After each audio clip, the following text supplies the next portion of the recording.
Hello दोस्तों, स्वागत है आपका फिर से हमारे आज के इस नए लेक्चर में। और आज हम एक नए चैप्टर की शुरुआत करने वाले हैं। आपके चैप्टर का नाम है अम्ल, अक्षार एवं लवण।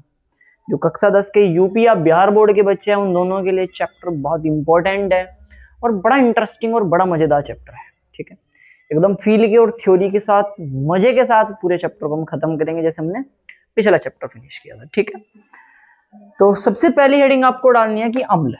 तीन चीज आपको इसके अंदर पढ़नी है, अम्ल, अक्षार और लवण। शुरुआत करते हैं अम्ल से कि आखिर अम्ल है क्या। तो अगर हम अम्ल की बात करें तो जनरल भाषा में, एक आम भाषा में हम बोल सकते हैं कि सर अम्ल वे पदार्थ होंगे जिनका स्वाद खट्टा होता है। तो टेस्ट में कैसे होते हैं? खट्टे। जैसे कि इमली हो गया, है ना, आपका दही हो गया, है ना, मट्ठा हो गया, ये सब। इनका टेस्ट कैसा है? सर इनका टेस्ट खट्टा है। जैसे कि संतरा हो गया, मौसमी हो गया, ये सब।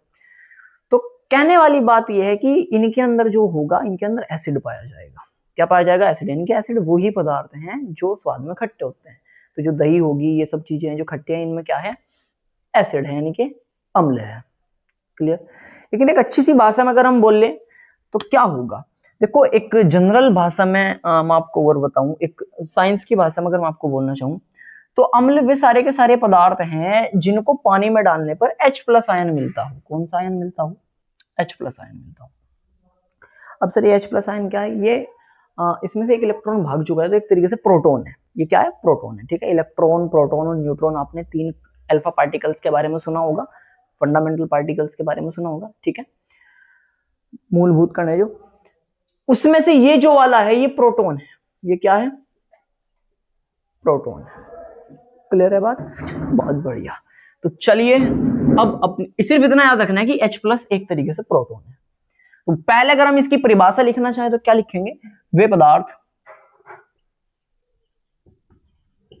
जो जलीय विलयन में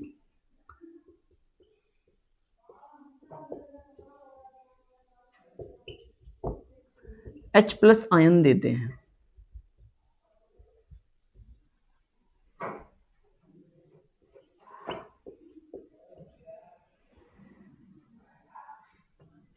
इसके अलावा और कोई धनायन नहीं देते। इसके अलावा और कोई धनायन नहीं देते।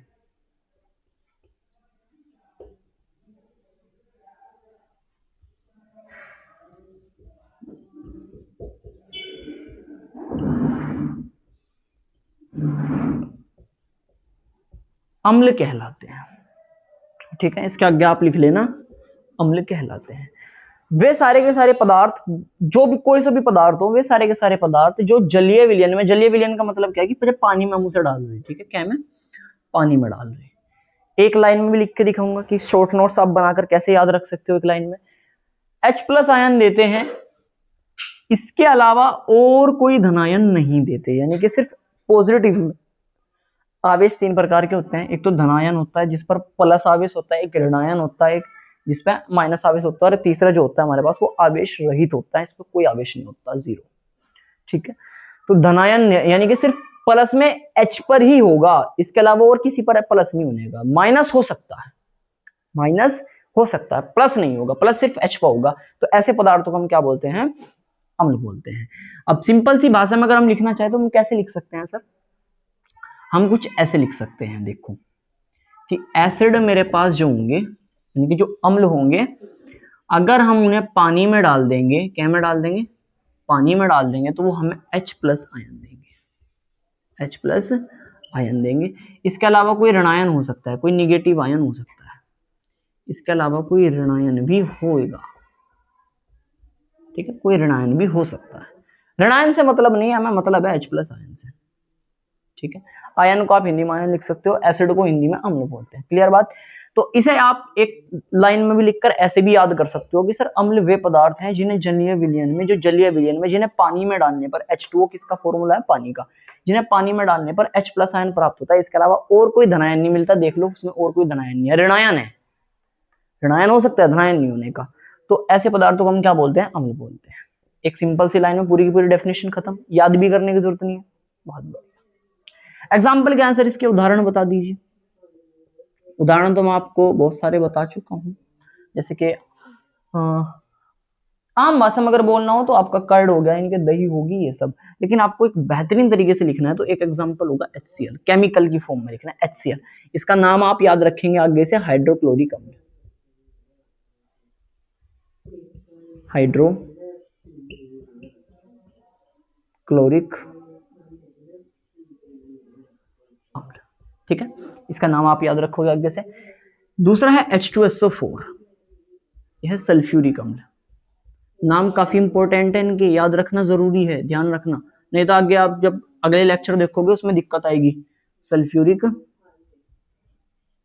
अम्ल, ठीक है। एक एग्जांपल और ले सकते हैं आप, जैसे कि HNO3, ये हो गया नाइट्रिक अम्ल। नाइट्रिक, ये टे है, नाइट्रिक अम्ल। बहुत बढ़िया, हुआ क्लियर चीजें में। एग्जाम्पल और भी हैं, एक और लिख लीजिए क्योंकि इसका भी आगे यूज मिलेगा जब आप आगे टॉपिक पढ़ोगे।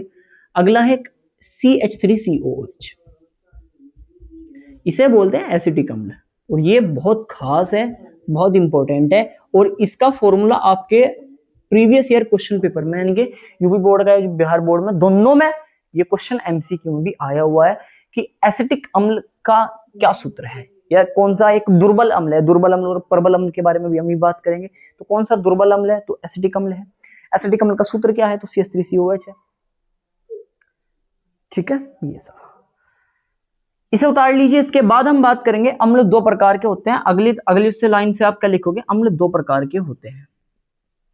अम्ल दो प्रकार के होते हैं।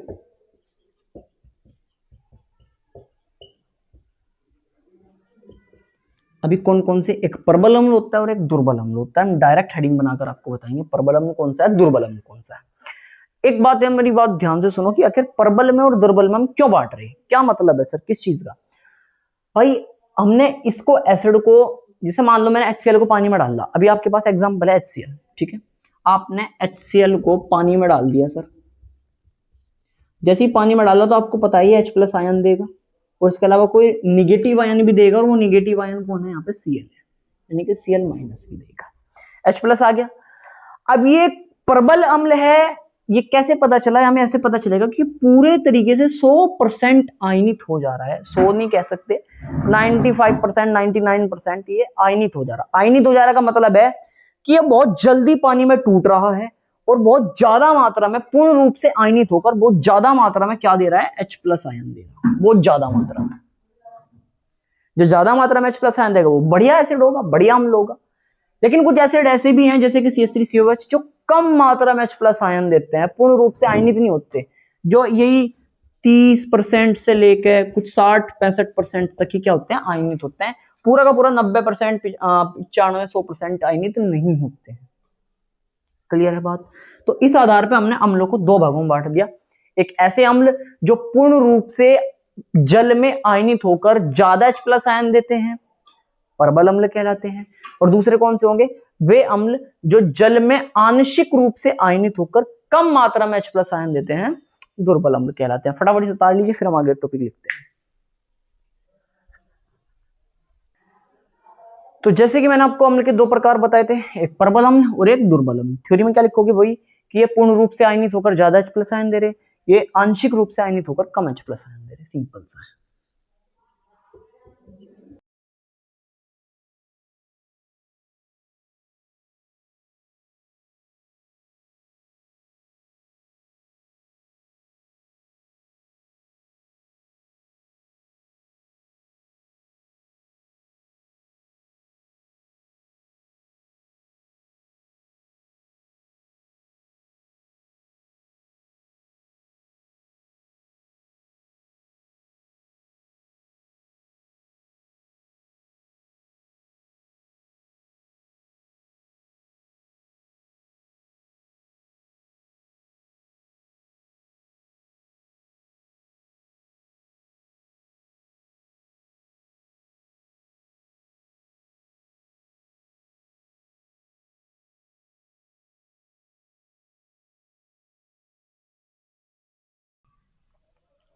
तो थ्योरी लिख दी गई है, ठीक है। जो जलीय विलयन में पूर्ण रूप से आयनित होकर ज्यादा H+ आयन दे रहे हैं वो हो गए प्रबल अम्ल, और प्रबल अम्ल के एग्जाम्पल थे आपका हाइड्रोक्लोरिक अम्ल, सल्फ्यूरिक अम्ल और नाइट्रिक अम्ल। ठीक है, नाम याद रखना बहुत जरूरी है और फॉर्मूला भी। दुर्बल अम्ल कौन से हैं? वे अम्ल जो जलीय विलयन में आंशिक रूप से, आंशिक का मतलब कम, ठीक है ना, कम रूप से आयनित होकर कम मात्रा में H प्लस आयन दे रहे हैं, बहुत कम मात्रा में H प्लस आयन दे रहे हैं। ठीक है, और इसका एग्जाम्पल क्या हो गया? एसिटिक अम्ल। ठीक है, इसके बाद बात आती है कि इसके भौतिक गुण क्या है सर, है ना, इसके भौतिक गुण क्या है। जैसे सबसे पहला भौतिक गुण अगर मैं आपको इसे उतार दो, फिर मैं रफ करके लिखवाता हूँ। तो चलिए भौतिक गुण की बात करते हैं। सबसे पहला भौतिक गुण अगर मैं आपको बताऊं तो सबसे पहला जो हमारा भौतिक गुण होगा वो यही होगा कि स्वाद में खट्टे होते हैं, ये स्वाद में खट्टे होते हैं।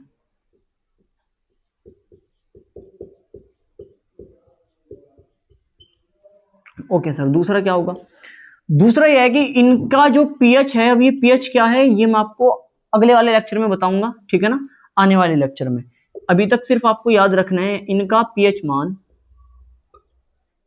7 से कम होता है। अब ये क्या है मैं आपको नेक्स्ट वाले लेक्चर में बताऊंगा, अभी सिर्फ लिखना है क्योंकि एक पूरा का पूरा टॉपिक है ये, तभी समझ आएगा। तीसरा, ये वाला टॉपिक भी आपको तभी समझ आने वाला है अगले वाले लेक्चरों में। ये नीले लिटमस पत्र को, नीले लिटमस पत्र को लाल कर देते हैं, लाल कर देते हैं। ठीक है, नीले लिटमस पत्र को लाल कर देते हैं।